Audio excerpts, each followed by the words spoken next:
And we're back, fight fans, for another amazing episode of Excuse the Savvy. I'm Ari Weiss. You better know this at this point. I got Kyle Cadmans over here and the one and only Rafael Perez. Tonight on Excuse the Savvy, you know, we haven't been around for a while. We got a lot of things to talk about. We got to catch up. We got to talk about the K1 event first, okay? Then the Dream and the UFC back-to-back New Year's card. Then we're going to go into the Strikeforce Heavyweight Tournament because everybody wants to talk about this, okay? And then we're going to end with Tough 13. But before we get there, fight fans, we got to give a little shout-out to a real prick, and his name's Benny, okay? He's been talking a lot of smack on his site, and you know what? Benny's so below me now that I'm never going to do a pick-off with him. But what we're going to set up tonight, and this is a Savvy exclusive, is an Ace Marrero, who is our beloved correspondent, versus Benny the Punk. Do we have a nickname for Benny? Real quick. What do you want to call it? Benny the Slouch? Slouch, prick, punk, slouch, weasel. All right, so anyway, Benny. Lives in mama's basement.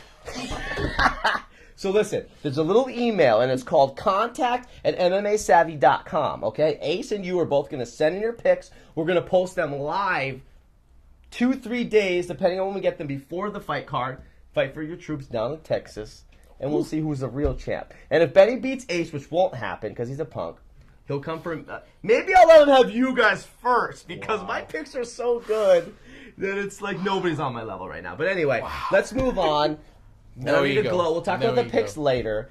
But let's get into, and Kyle, you're going to elaborate on this. This was big for MMA.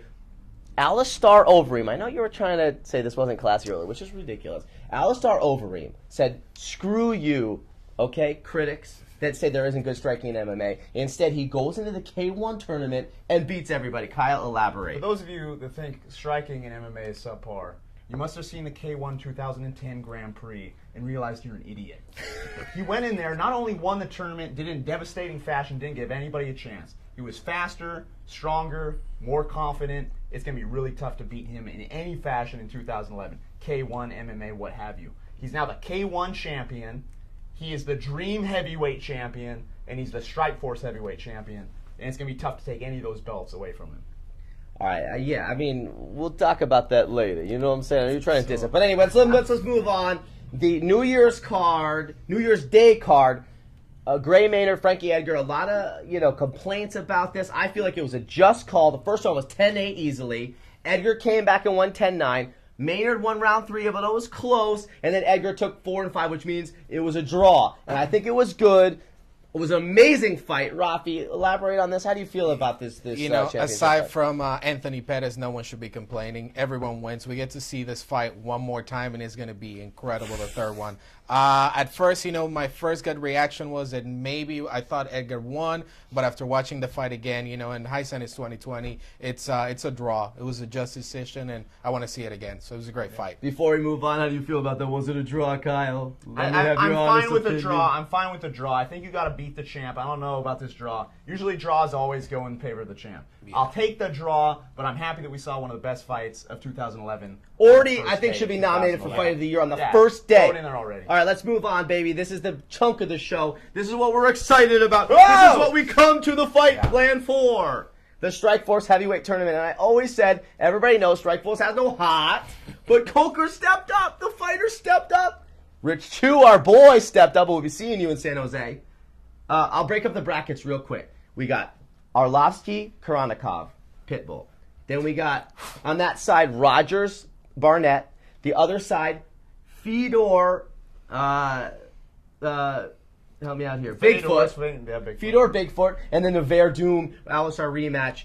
Kyle, quickly elaborate. What are your feelings on this, baby? I'm hoping that Barnett doesn't test positive for steroids again. Hopefully we have an 8-man tournament. There's been some new news that's come up today where we're seeing that maybe it's not going to be for a title. That's what they're saying today. Hopefully tomorrow that news changes. Real bullshit. So that's the only damper on this tournament. Otherwise, this tournament is the best thing that's going to happen in 2011. Maybe the best thing that's ever happened in MMA. This is going to be amazing, and whoever wins this is going to come out number 1. Who are you picking to win, real quick? Who are you picking to win? Oh, I'm gonna take Alistar. Boom. Rafi, how do you feel about this amazing tournament? I think the tournament is amazing. I mean, it goes without saying, that the nothing brings out the emotion and passion in fans and seeing seeing a tournament. NCAA tournament has proved that, this is going to be big. The Pride Days, that was really exciting. And if you think about it, that's how we all started as kids, like your first martial arts tournament, they were all tournaments. So it's going to be great. It's going to be great for the sport. And I think finally Strikeforce is finding his niche. They needed to do that. They needed to bring something to compete with a UFC. So who do you have, I don't think baby? the winner is going to be the #1 heavyweight champion in the world, but he's going to be good. Who's going to win this? Who's going to win this? Pick on the line now. I'm Go. going to say Fedor is going to take this one. And I'll tell you a few things here, fight fans. Okay? My boy, Andrei Arlovsky, he's going to march through that tournament. He's going to knock out Kronikov. And if Brett Rogers luckily beats Barnett for me, he'll get his revenge against Rocker and win the tournament. I am taking All-Star over Reem. Okay, viewers? But I'm going with the Pitbull. All right, final thing. Tough season 13. Brock Lesnar has stepped in to go against JDS, Junior Dos Santos. It's going to be the biggest season in Tough history. I feel like Carwin deserved the fight. Dana, I know you want to go for viewings, and this is a better fight. Quick last thoughts on Tough 13. We got to end here, folks. It's going to be entertaining. Might be Brock Lesnar's last fight. It's going to be great for the UFC, great for the fans. It's going to be really bad for Brock Lesnar. All I want is JDS to beat Cain Velasquez, but I'll take Brock beating him again. Or not beating him again, but Brock beating him. Please, one of these guys beat Cain Velasquez. Anyway, we like you viewers. Come back. We got a pick video later. Excuse the savvy. We're the kings.